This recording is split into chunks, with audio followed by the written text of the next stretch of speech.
Las Vegas, Nevada.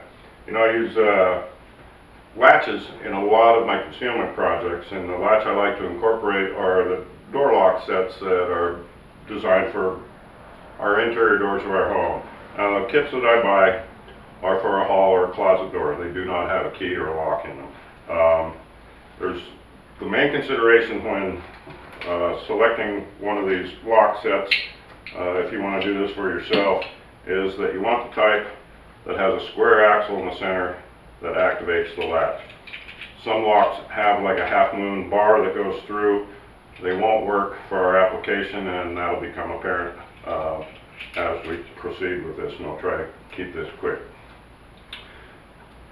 Now, for this side of the lock set, on the decorative bezel, there's a small hole in the bezel along the axle, and if you rotate the knob and look in that hole, you might need a flashlight, you'll see a little piece of metal that sticks up, and that's actually holding this knob onto the axle. And this one's cut already, but basically this is what we're looking at, is this axle, and this is the knob that goes on it. So what we want to do is, I use a toothpick.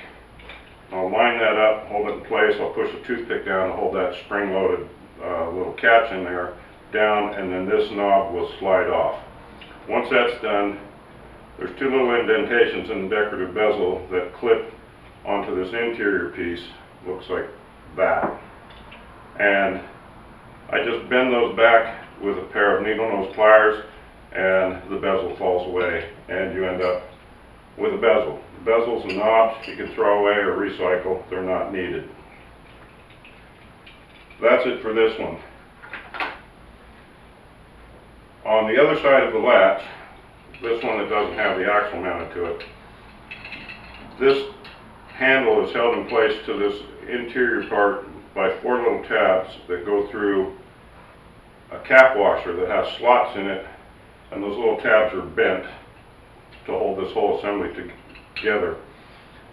I take needle nose and just bend those tabs to correspond with the slots, and then this cap washer slides off, the knob slides out, and again with needle nose pliers you bend back those 2 little spots that have crimps in that decorative bezel, and that goes off. And so you end up with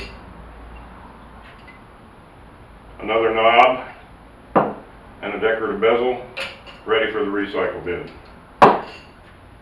The last thing you want to do to prepare this part of the lock for use is, we don't need this big barrel on the back side of this lock. So just put this in your vise with a hacksaw, just cut it up, cut it off pretty flush to this.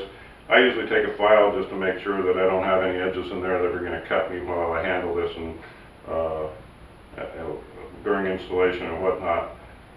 Again, that's not needed to the recycle bin. The last thing we want to do is, on the square axle, take a tap, 1/4 by 20, secure this in a vise or otherwise, and tap that square axle as deep as you can get the tap to go, clean it up, and it'll accept a 1/4 inch by 20 threaded rod. I cut them at 2 inches. I'll apply some red Loctite to this, thread it in as far as it will go. It's left a little proud, but then once I develop my latch lever, or however else I'm going to activate this latch, I can trim off any of this excess threaded rod that I need to.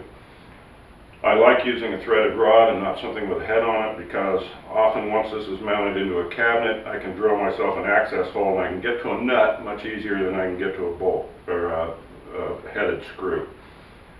Anyway, that's the down and dirty on how to modify a hall or closet lock set for creating a latch set that you can use in your own projects.